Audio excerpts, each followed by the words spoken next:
Hello students, let's discuss another question on assignment problem. Let's discuss. The question is Kalyani has 5 plants, each of which can manufacture any one of the 5 products. तो कहता है कि Kalyani limited है, उनके पास 5 machine हैं और हर एक machine एक ही प्रोडक्ट जो है वो प्रोड्यूस कर सकती है. Next, production cost differ from one plant to another for sales revenue.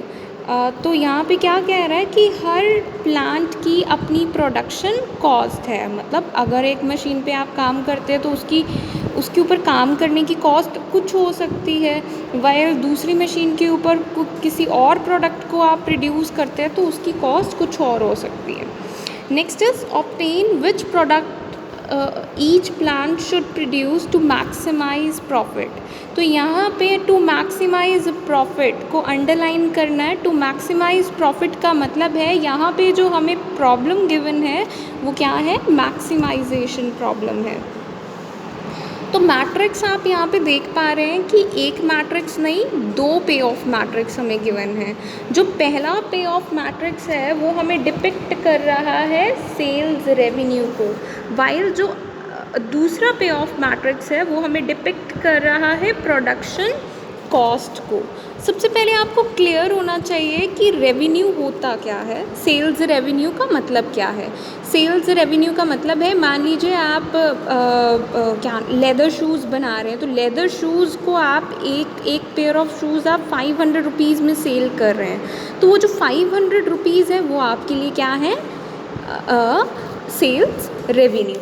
Next is your production cost. Production cost का मतलब क्या है, प्रोडक्शन कॉस्ट का मतलब है कि उन शूज़ को बनाने में आपको कितनी कॉस्ट इनकर करनी पड़ी. मान लो उनको शूज़ को बनाने में आपको 300 रुपीज़ कॉस्ट इनकर करनी पड़ी, तो मतलब 500 रुपये मतलब आपके हैं सेल्स रेवेन्यू और 300 है आपकी प्रोडक्शन कॉस्ट. इसका मतलब आपका प्रॉफिट कितना हुआ उसके ऊपर, 200 रुपीज़. ऐसे आपको याद रखना है.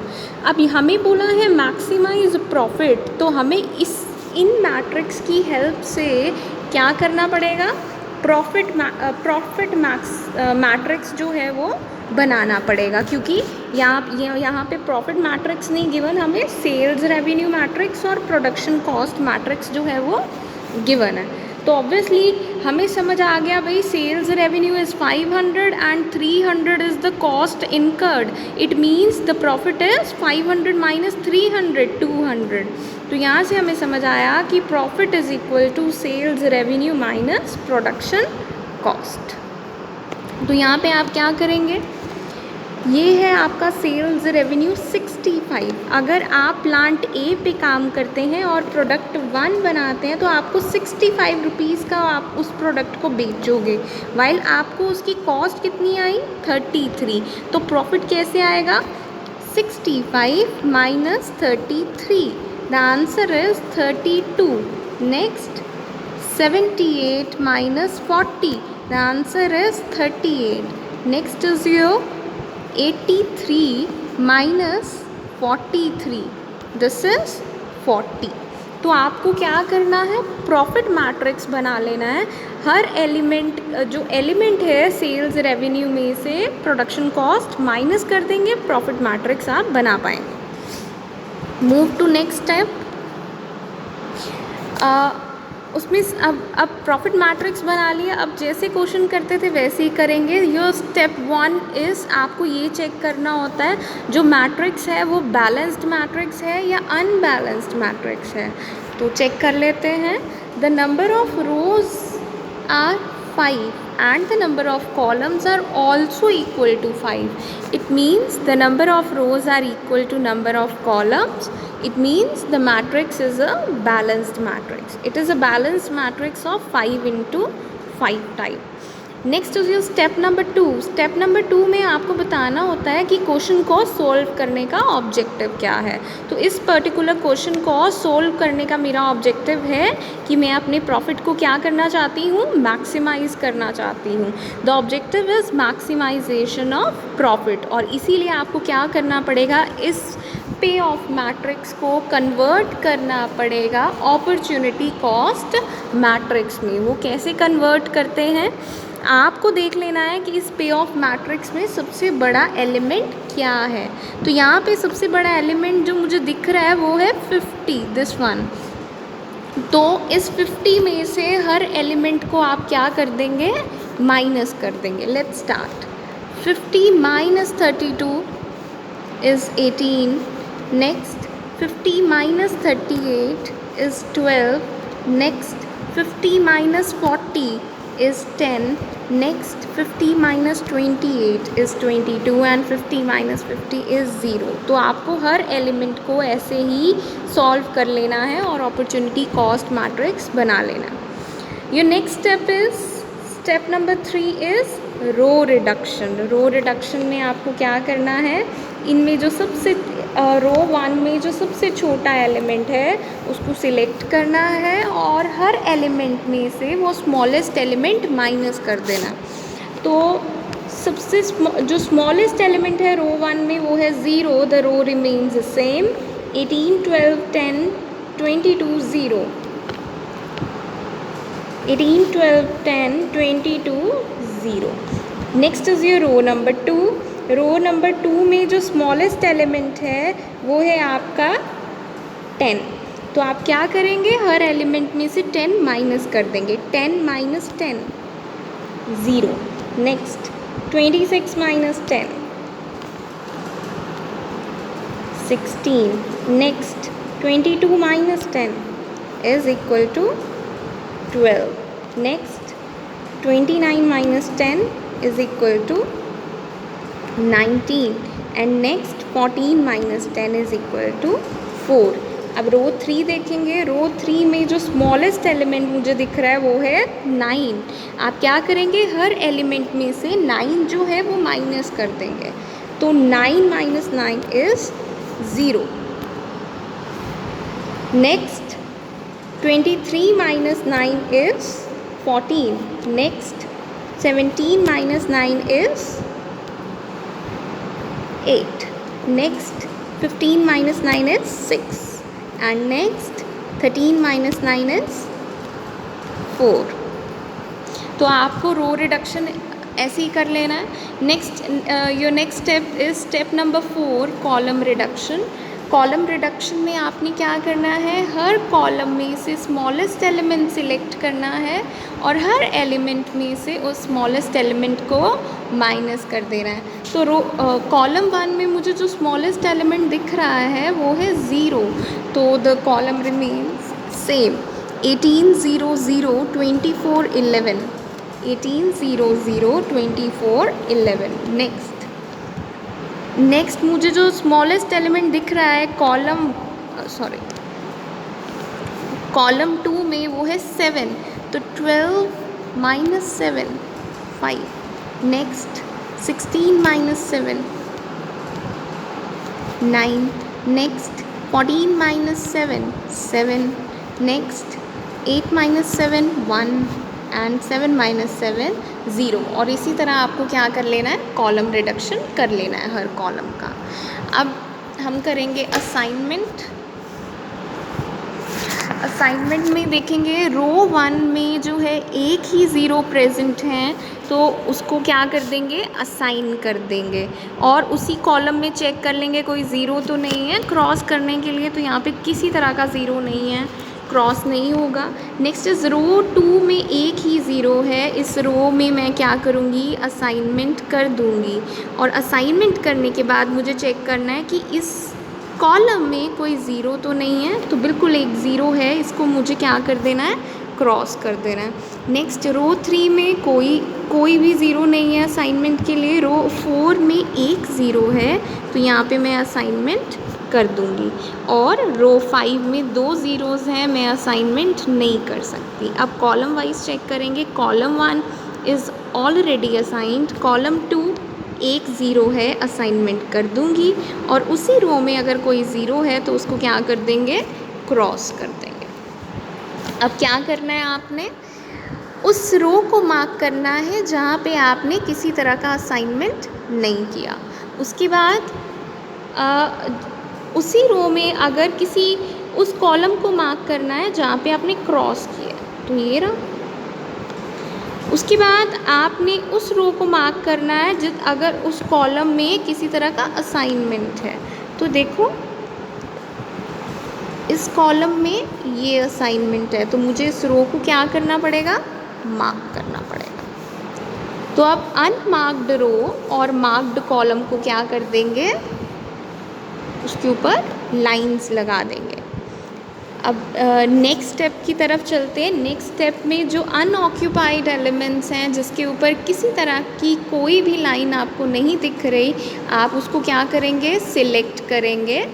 तो यहाँ पे मुझे जो अनऑक्यूपाइड एलिमेंट्स हैं उसमें स्मॉलेस्ट एलिमेंट दिख रहा है 4, तो 4 को मैंने क्या कर दिया, सिलेक्ट कर दिया। अब इस 4 का क्या करेंगे, सबसे पहला एलिमेंट देखते हैं 18, दिस इज़ 18। अगर यहाँ पे 2 लाइंस हैं तो मुझे 4 क्या कर देना है, ऐड कर देना। बिल्कुल 2 लाइंस हैं, हॉरिजॉन्टल और वर्टिकल, तो 4 मैं ऐड कर दूँगी।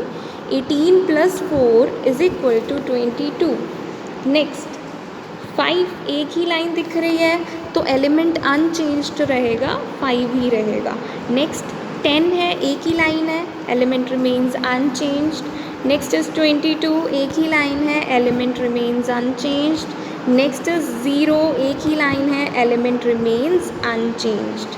नेक्स्ट स्टेप 0, एक ही लाइन है, element remains unchanged. Next is your 9, 9 - 4, अगर किसी तरह की लाइन नहीं है तो सब्ट्रैक्ट करेंगे स्मॉलेस्ट एलिमेंट, तो स्मॉलेस्ट एलिमेंट था 4, 9 - 4 5। Next 12 - 4 is 8. Next 19 - 4 is 15. Next 4 - 4 is 0. Next पे चलते हैं, 0 एक ही लाइन दिख रही है, remains unchanged. Sorry. Next 7, 7 - 4 is 3. Next 8 - 4 is 4. Next 6 - 4 is 2. Next 4 - 4 is 0. Next पे चलते हैं, ये है 24 और मुझे 2 लाइंस दिख रही हैं, हॉरिजॉन्टल और वर्टिकल दोनों ही, तो मुझे यहाँ पे उस स्मॉलेस्ट एलिमेंट को ऐड कर देना है। 24 + 4 is 28. Next 1 remains the same, it is unchanged. Next 5 remains unchanged. Next 0 remains unchanged, एक ही लाइन है। Next 10 remains unchanged. तो आप क्या कर लेंगे, नेक्स्ट रो को भी ऐसे ही कर लेंगे। नेक्स्ट फिर से असाइनमेंट करेंगे। तो यहाँ पे फर्स्ट रो में एक ही ज़ीरो था, मैंने असाइनमेंट कर दी, और उसी कॉलम में अगर कोई ज़ीरो दिख रहा है आपको उसे क्रॉस कर लेना है। Next is your second row में मुझे एक ही ज़ीरो दिख रहा है, उस पर्टिकुलर रो में मैंने असाइनमेंट कर दिया और उसी कॉलम में एक ज़ीरो है तो उसको क्रॉस कर दिया। Next is your third row में किसी तरह का ज़ीरो नहीं है। फोर्थ रो में एक ज़ीरो है, मैंने असाइनमेंट कर दिया और उसी कॉलम में किसी तरह का ज़ीरो नहीं है। Next is your fifth row में 2 ज़ीरोज़ मुझे दिख रहे हैं तो मैं यहाँ पे असाइनमेंट नहीं कर सकती। अब मैं देखूँगी कॉलम वाइज। फर्स्ट कॉलम में ऑलरेडी असाइनमेंट है, सेकंड कॉलम में एक ही ज़ीरो है, असाइनमेंट कर दूँगी, और उसी रो में अगर कोई ज़ीरो है तो उसको क्या कर देंगे, हम क्रॉस कर देंगे। अब आपका काम क्या है, उस रो को मार्क करना जहाँ पे किसी तरह का असाइनमेंट नहीं है। तो थर्ड रो में किसी तरह का असाइनमेंट नहीं है, मैंने रो को मार्क कर दिया, और वहाँ पे जहाँ पे क्रॉसेस हैं उस कॉलम को आपको मार्क करना है। उसके बाद मुझे क्या करना है, जो कॉलम आपने मार्क किए वहाँ पे जो असाइनमेंट है उसको उस रो को मार्क करेंगे। तो ये कर दिया। और फर्स्ट कॉलम में मैंने देखा कि असाइनमेंट सेकंड रो में है, तो मुझे इसको भी क्या करना है, मार्क कर देना है। अब आपने अनमार्क्ड रो और मार्क्ड कॉलम को क्या है, उसके ऊपर लाइंस लगा देनी है। तो ये मैंने अनमार्क्ड रो और मार्क्ड कॉलम में के ऊपर लाइंस लगा दी। अब मुझे क्या करना है, जितने भी अनऑक्यूपाइड एलिमेंट्स हैं, मतलब जिनके ऊपर किसी तरह की लाइन नहीं लगाई, उनको उनमें से सबसे स्मॉलेस्ट एलिमेंट सिलेक्ट कर लेना है। तो इनमें से सबसे स्मॉलेस्ट एलिमेंट मुझे 2 दिख रहा है। 2 को मैंने सिलेक्ट कर लिया। अब आगे बढ़ेंगे। 22 के ऊपर एक लाइन है, तो यहाँ पे किसी तरह की चेंज नहीं आएगा। The element remains unchanged, remains 22। Next is 5 में से 2 माइनस किया 3। Next is your 10 minus 2 is 8। Next is your 22 minus 2 is 20। Next is 0 remains unchanged क्योंकि एक ही लाइन है। Next is 0 remains unchanged. Next is 5 minus 2 3। Next is your 8 minus 2 6। Next is your 15 minus 2 13। Next is your 0 remains unchanged, एक ही line है। उसके बाद आपको ऐसे ही सभी एलिमेंट्स के साथ कर लेना है जैसे आगे करते हैं। उसके बाद हम क्या करेंगे, असाइनमेंट करेंगे। रो 1 में एक ही 0 है, असाइन कर देंगे, और उसी कॉलम में 2 ज़ीरोज़ हैं, उनको क्या कर देंगे, क्रॉस कर देंगे। उसके बाद रो 2 में एक ही 0 है, असाइन कर देंगे, और उसी रो में एक ही 0 है, उसको क्या कर देंगे, क्रॉस कर देंगे। नेक्स्ट इज रो 3 में एक ही 0 है, असाइनमेंट कर देंगे, और उसी कॉलम में एक 0 है, उसको क्रॉस कर देंगे। नेक्स्ट इज रो नंबर 5 में 2 ज़ीरोज़ हैं, तो यहाँ पे असाइनमेंट में नहीं कर सकती। अब देखेंगे हम कॉलम वाइज। तो कॉलम 1 में ऑलरेडी असाइंड है, कॉलम 2 में एक ही 0 है, यहाँ पे मुझे क्या करना है, असाइनमेंट कर देना है, और उसी रो में क्रॉस भी कर देना अगर कोई 0 है तो। अब मुझे क्या करना है, उस रो को मार्क करना है जहाँ पे मैंने किसी तरह का असाइनमेंट नहीं किया। उसके बाद मुझे क्या करना है, उस कॉलम को मार्क करना है जहाँ पे क्रॉस है। तो इस कॉलम को मैंने मार्क कर दिया। फिर मैंने देखा कि असाइनमेंट जो है वो कहाँ पे है, ये रहा, उस रो को मैंने मार्क कर दिया। अब इसमें ध्यान देने वाली बात है, दिस क्वेश्चन इज़ इम्पॉर्टेंट। इसमें कुछ अलग है क्वेश्चन। अब जहाँ पे आपने असाइनमेंट किया है जिस रो में, यहाँ पे किया है, इसीलिए मैंने यहाँ पे टिक मार्क भी कर दिया। अगर उसी रो में आपको क्रॉसेस दिख रहे हैं और वो क्रॉसेस वाले कॉलम को आपको क्या कर देना है, मार्क कर देना है। तो मुझे एक ये क्रॉस दिख रहा है और एक मुझे ये क्रॉस दिख रहा है।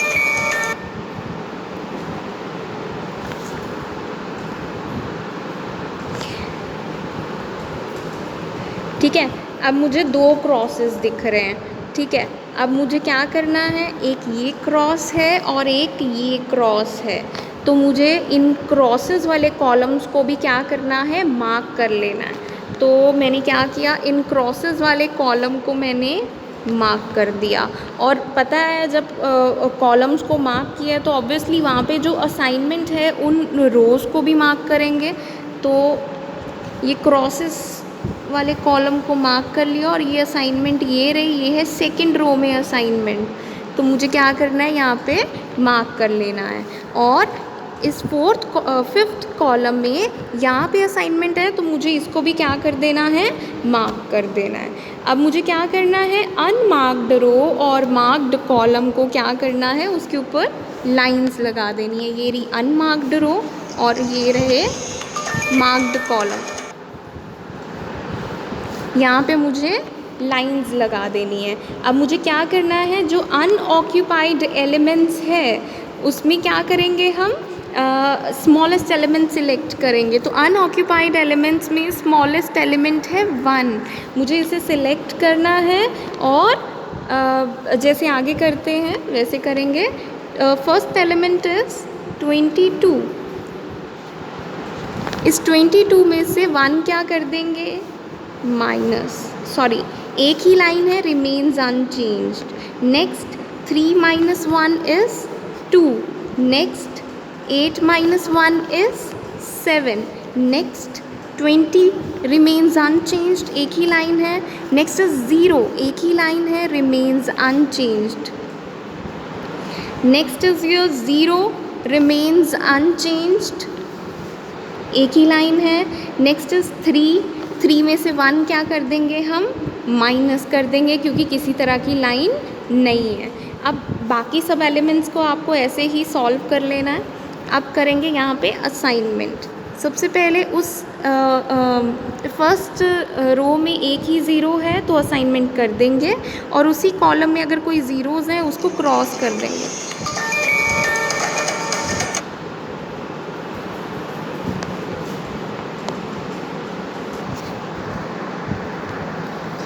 नेक्स्ट अब क्या करेंगे, सेकेंड रो में मैंने देखा एक ज़ीरो है, उसको मैंने सिलेक्ट कर लिया, ठीक है, और उसी कॉलम में अगर कोई ज़ीरो है तो उसको क्रॉस कर देंगे।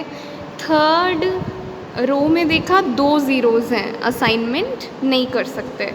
फोर्थ रो में देखा 2 ज़ीरोज़ हैं, असाइनमेंट नहीं कर सकते। फिफ्थ रो में देखा फिफ्थ रो में भी 2 ज़ीरोज़ हैं, असाइनमेंट नहीं कर सकते। उसके बाद चलेंगे कॉलम वाइज। कॉलम 1 में देखा किसी तरह की कॉलम 1 में ऑलरेडी असाइनमेंट है। कॉलम 2 में 3 ज़ीरोज़ हैं, असाइनमेंट नहीं कर सकते। कॉलम 3 में एक ही ज़ीरो है, यहाँ पे मैंने क्या कर दिया, असाइनमेंट कर दिया, और इस ज़ीरो को क्या कर देंगे, क्रॉस कर देंगे। उसके बाद क्या करेंगे, उसके बाद अब मेरे पास 2 ऑल्टरनेटिव्स अवेलेबल हैं। कैसे कि या तो मैं यहाँ पे इस ज़ीरो को मार्क करूँ और इसी के साथ इस ज़ीरो को फिर क्रॉस कर दूँ, और यहाँ पे फिर मैं इस ज़ीरो को मार्क करूँ और इस ज़ीरो को क्रॉस कर दूँ। या तो ऐसे हो सकता है, या फिर क्या हो सकता है कि या इस ज़ीरो को मैं असाइन करती, इस ज़ीरो को क्रॉस कर देती, इस ज़ीरो को असाइन करती और इस ज़ीरो को क्रॉस कर सकती। तो मेरे पास 2 ऑल्टरनेटिव्स जो हैं वो गिवन है।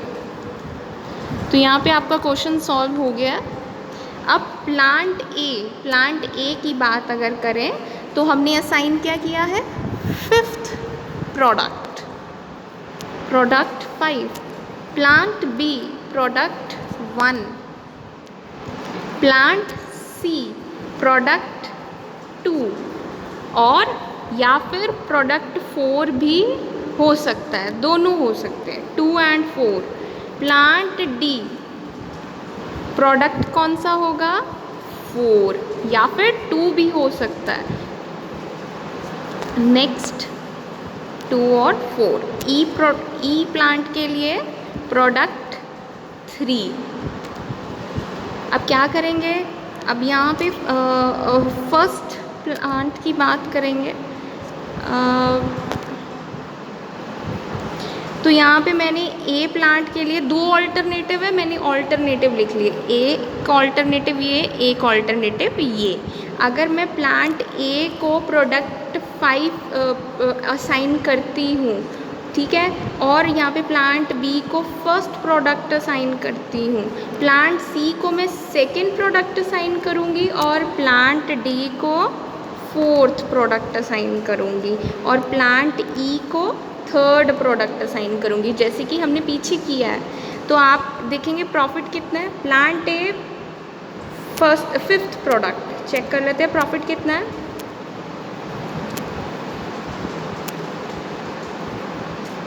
Plant A 5th product, this is opportunity cost, this is profit matrix, ये रहा plant A product number 5 50।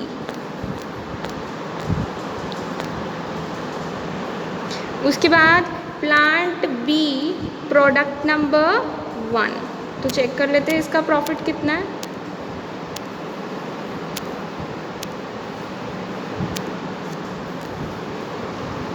$40।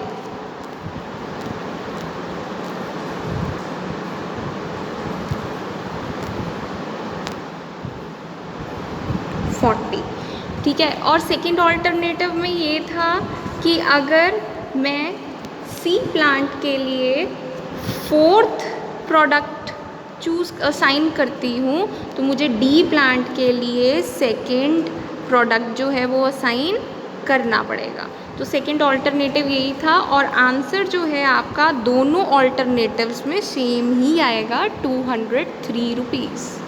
I hope the video is clear to you. Thank you.